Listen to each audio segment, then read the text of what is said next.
E se eu te disser que o novo filme do Mario chegou aos cinemas com tudo para ser ainda maior que o anterior, mas acabou criando uma situação inesperada? A crítica já começou a pesar a mão nas avaliações, enquanto o público ainda está entrando agora nas sessões e formando opinião, o que criou um cenário curioso onde ninguém sabe ao certo se esse filme é um acerto ou uma decepção. Como uma animação tão aguardada, tão gigante e tão cheia de referências pode estar gerando tanta dúvida logo na estreia?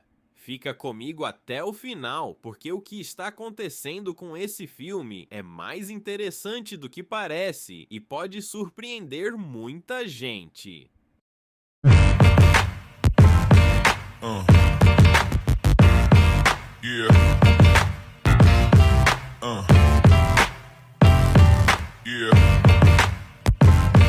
Uh. Super Mario Galaxy. O filme está chegando agora aos cinemas e já chega com uma pressão gigantesca nas costas, porque depois do sucesso absurdo do primeiro filme do Mario, a expectativa não era só de uma continuação boa, era de algo maior, mais ambicioso e que realmente elevasse o nível. E logo de cara dá pra ver que a intenção aqui foi exatamente essa, porque o filme não tenta repetir a fórmula do primeiro, ele simplesmente expande tudo, aumenta a escala e leva a história para um nível completamente diferente. Dessa vez, a aventura sai do reino dos cogumelos e vai direto para o espaço, trazendo uma pegada totalmente inspirada nos jogos Galaxy, com planetas diferentes, gravidade alterada e um senso de exploração muito maior. Agora Mario, Luigi, Peach e Toad entram em uma jornada intergaláctica, onde cada planeta apresenta um novo desafio, novas regras e situações que mudam completamente a dinâmica da história. Essa mudança de cenário já transforma o filme em algo muito mais visual e mais acelerado, porque a todo momento tem algo acontecendo, seja uma nova descoberta, um novo perigo ou uma nova referência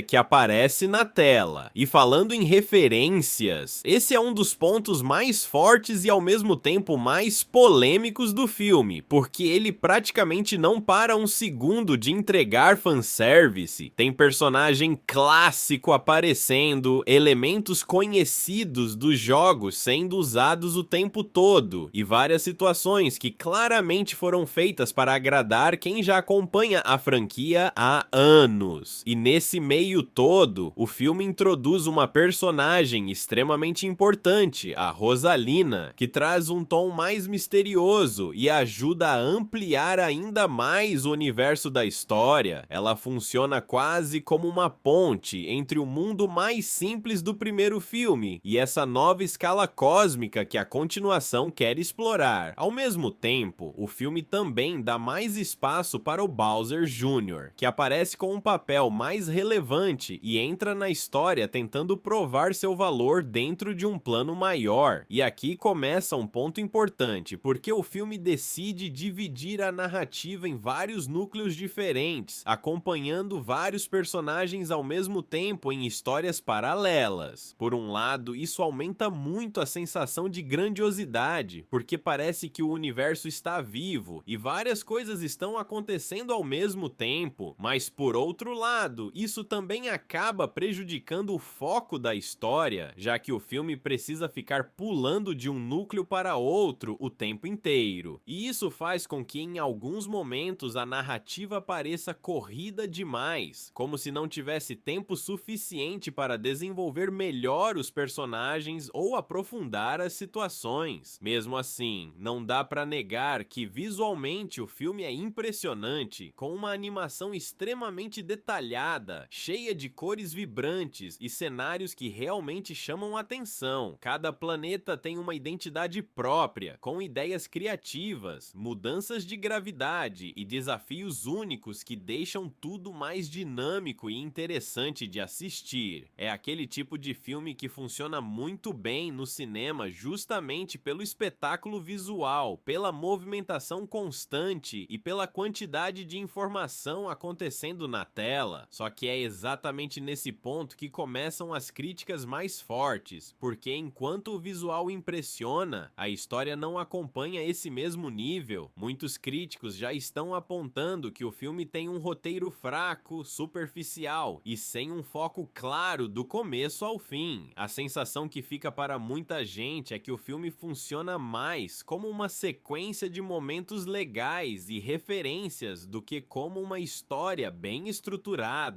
Outro ponto muito comentado é a falta de desenvolvimento emocional, já que mesmo com mais personagens e uma escala maior, o filme não consegue criar conexões realmente fortes entre eles. E isso pesa bastante, porque quando a história tenta criar momentos mais importantes, eles não têm o impacto que poderiam ter.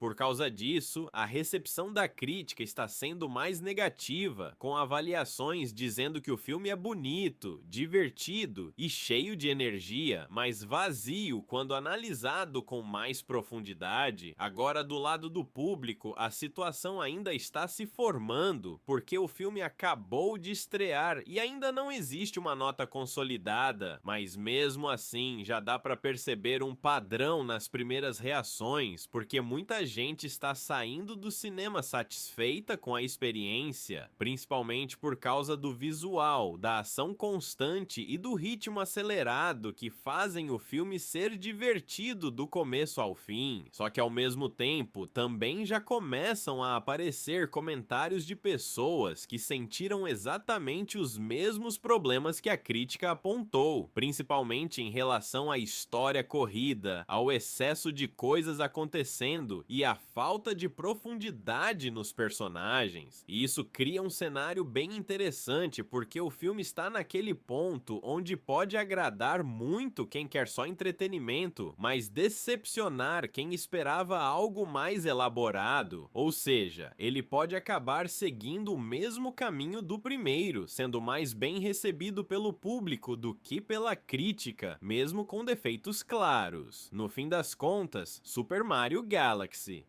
O filme funciona muito mais como um espetáculo visual, cheio de referências e nostalgia, do que como uma história profunda e bem construída, e talvez essa tenha sido uma escolha consciente, focando mais em agradar fãs e entregar diversão rápida do que em construir algo mais complexo. Só que isso levanta uma questão importante: até que ponto um filme pode se sustentar apenas no visual e no fanservice sem entregar uma narrativa realmente marcante. E essa é exatamente a discussão que esse filme está gerando agora, logo na sua estreia, dividindo opiniões e deixando muita gente em dúvida sobre o que realmente achar dessa continuação, porque no final não é um filme simples de definir, ele não é um desastre, mas também está longe de ser algo realmente incrível. Ele fica ali no meio como uma experiência divertida, bonita e nostálgica, mas que poderia ter sido muito mais. E talvez seja justamente isso que mais chama a atenção, porque quando um filme tem tanto potencial e entrega só parte dele, a sensação que fica é sempre de que faltou alguma coisa. E esse é o vídeo de hoje. Se você gostou, já deixa o like, se inscreve no canal e ativa o sininho para não perder os próximos conteúdos. Isso me ajuda muito a continuar trazendo vídeos como esse para vocês. Aproveita e comenta aqui embaixo o que achou do vídeo e também que tema você gostaria de ver nos próximos. Muito obrigado por assistir até aqui. A gente se vê no próximo vídeo. Um abraço e até a próxima!